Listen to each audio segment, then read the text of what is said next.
God bless you guys. This is Sean here from Faith Brings Change. I just want to come on here and talk to you for a few minutes before I go to sleep. Brother Mike on here had a question about the death of the two witnesses, and I didn't bring this up to you guys before, but I just go ahead and tell you shortly.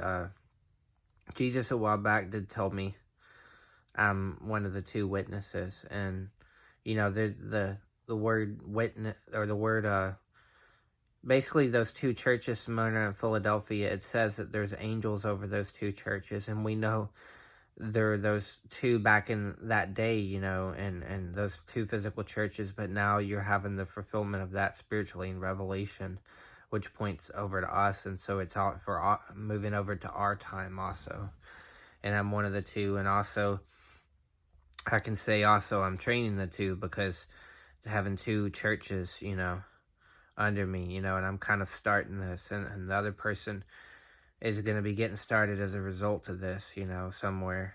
I don't understand all of it, but he shared parts of it with me, so I can only share this stuff as I'm told, but Jesus, I was by me, and he said, you're one of the two, and it says in the Elijah codes that death from weeping, speaking of me.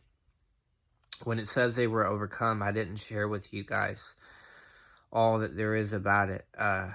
First off, what you need to understand, guys, is the people that, when they go to hell, guys, and they're being tortured all over, and they're dying, they can't physically die, but they're feeling, the feeling of death permeates you.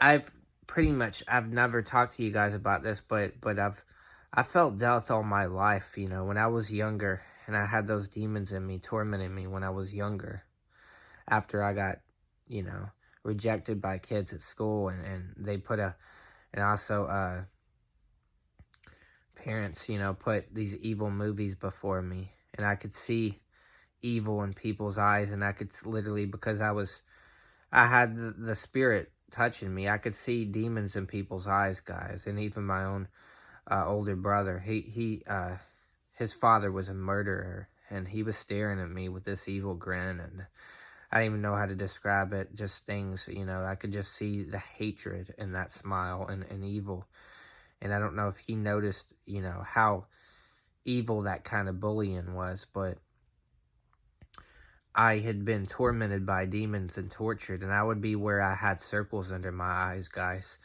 and I would feel the feeling of death all night, and all in my dreams, the feeling of death, as if I'm in hell all the time when I'm sleeping, and be tormented all over by those demons. And so I felt the feeling of death, and so God in those codes counted the weeping as death, he said. And when he says they're overcome, it's not just for those two bodies, those two churches, believers among these two physical, me and another person also, who are going to be overcome in the manner of Samson. But for me, I think it relates to fear, guys, because, when you think your life is being hunted and you're out there in those woods, Jesus gave me sort of a little vision of what it's going to be like on that day. And I was dreaming of getting antagonism like I used to get attacked by demons.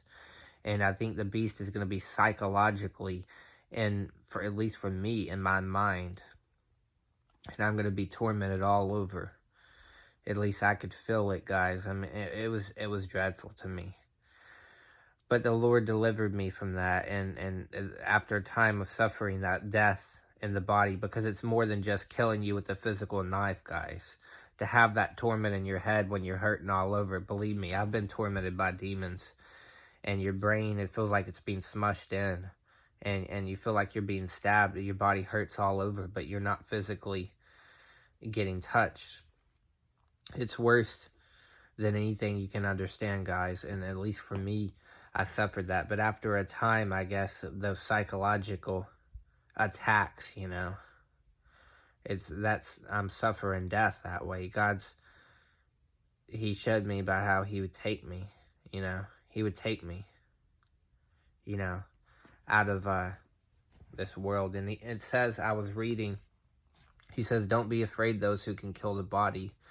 After that, they can do no more. Be afraid after the one who's killed your body has the power to throw both your soul and body in hell. You know, we should fear him. And so don't worry, guys, about this stuff. But I'm just kind of sharing with you because Brother Mike on here wanted to know. And I'm called to suffer, you know, and I can't change that. But Jesus also told me that we didn't have to die, you know. We didn't have to, you know. He died on the cross, but the problem is, you know, being overcome, you can be overcome with fear also, and fear of death, and I'm not saying I have to, but it's just, this is partly what I've dealt with in my life, and this is partly why Satan's attacked me so much, because of this call on my life. Interestingly, two things, when my girlfriend I had in high school tried to read my palm, she said she couldn't read it. And it scared her. There was no future written in my hand, because my hand is made in the codes. It's called a rod of captivity. When Moses lifted up his hand, he used a rod to strike the earth without a darkness. But in Revelation 9, I'm going to use my physical hand. So it was made different than anybody else. You know, it doesn't have a future. You can't read it. It's like there's no future. And it's crazy. But another thing is, there was a supernova that exploded, a big one, when I was born in 1987, and I believe it's a testimony of how brief my time is on the earth, you know, like a vapor, you know, and that light's going to explode and hit the earth for a season of time, 3.5 years, but it's going to be like a vapor, guys. But just seek to, don't worry about that time, and just seek to, be obedient to the word of God, and don't fear, and he'll protect you if you'll seek him out. Guys, Jesus wants to appear to people, but he told me a while back, if they can't find him in their life, it's because they don't want to be up here. That's what he said in the dream, and I saw him to his face say that. But he will appear to you guys if you'll have faith, and you'll be available. You know, you'll focus on him when you go to sleep, and just focus on him. If you'll just be out of the world and focus on him, he'll appear to you guys. He intends to appear to all his children, but the problem is they're not really available, is what he told me. They don't really want to be there, is what he told me. So I'm only speaking from what he told me. I don't want to add anything to that. But I do want to let you go, guys. I just wanted to let you know that, you know, it's okay, because God's going to take care of it all. You know, heaven is an awesome place, guys. He's going to take care of it all. But I love you guys. I'm praying for you. Just wanted to share some of that with you. Until next time, shalom.